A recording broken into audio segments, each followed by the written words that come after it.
ഇനി SIM card ഇല്ലെങ്കിൽ WhatsApp work ചെയ്യില്ല എന്നുള്ള എന്താണ് വിദ്യാർത്ഥി നാട്ടിൽ നിന്ന് വന്ന ഒരു അപ്ഡേറ്റ് ആണ് നമ്മുടെ ഡിപ്പാർട്ട്മെന്റ് ഓഫ് ടെലികോം DOTയുടെ ഒരു പുതിയ നിർദ്ദേശം അനുസരിച്ച് വാട്സ്ആപ്പ്, ടെലിഗ്രാം, സിഗ്നൽ പോലത്തെ സോഷ്യൽ മീഡിയ ആപ്ലിക്കേഷൻസ് ഇനി നമ്മൾ ഉപയോഗിക്കുന്നുണ്ടെങ്കിൽ നമ്മുടെ സിം കാർഡ് ആക്റ്റീവ് ആയിരിക്കണം, ഒരു ഫങ്ഷണൽ ഓപ്പറേറ്റിംഗ് സിം ആയിരിക്കണം ആ ഫോണിൽ ഉണ്ടാവേണ്ടത് എന്നുള്ള കാര്യമാണ് പറഞ്ഞിട്ടുള്ളത്. വിച്ച് മീൻസ് ഡ്യുവൽ വാട്സ്ആപ്പ് ഉണ്ടെങ്കിൽ ഇനി നടക്കില്ല എന്നാണ് പറയുന്നത്. എക്സാക്ട്ലി. സോ സംഭവം എന്താണെന്ന് വെച്ചാൽ നമ്മൾ വാട്സ്ആപ്പ് പൊതുവെ എങ്ങനെയാണ് നമ്മൾ ഇനീഷ്യലി നമ്മളൊന്ന് രജിസ്റ്റർ ചെയ്യും, ഒരു സിം നമ്പർ ആയിട്ട് ഒരു ഫോൺ നമ്പർ വേണല്ലോ.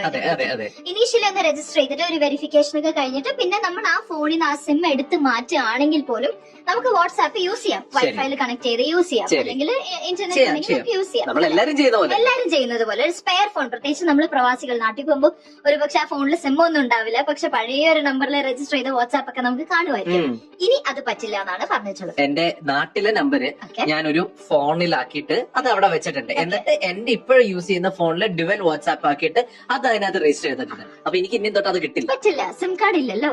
ആ ഇനീഷ്യലി രജിസ്റ്റർ ചെയ്ത സിം എവിടെ, അതാണ് ചോദിക്കുന്നത് ഗവൺമെന്റ്. കാരണം ഒരുപാട് ഫ്രോഡും സ്കാമും ഒക്കെ നടക്കുന്ന ഇങ്ങനെയാണ്. നമുക്ക് തന്നെ അനുഭവം ഉണ്ടാവുമല്ലോ. പക്ഷെ ഇപ്പൊ പ്രവാസി എന്ന നിലയ്ക്ക് നമുക്ക് പലപ്പോഴും ഒരു ഇന്ത്യൻ നമ്പറിൽ നിന്ന്, വാട്സ്ആപ്പ് നമ്പറിൽ നിന്ന് നമുക്ക് മെസ്സേജസ് വരുന്നുണ്ട്. ഇതുപോലെ ഒരു പുതിയ ബിസിനസ് ഐഡിയ, ഒരു ദിവസം ഒരു 5 മിനിറ്റ് ചെലവഴിച്ചാൽ മതി, നിങ്ങൾക്ക് ഇത്രയും ലക്ഷങ്ങൾ സമ്പാദിക്കാം. ഇത് എനിക്ക് ഏറ്റവും കൂടുതൽ വരുന്നത് എന്റെ നാട്ടിലെ നമ്പറിലേക്കാണ്. എനിക്ക് UAE നമ്പറിലേക്കാണ് വരുന്നത്. കാരണം നാട്ടിലെ എനിക്ക് നമ്പറിൽ വാട്സ്ആപ്പ് അത് ഏത് നമ്പറിൽ നിന്നാണ് വരുന്നത്?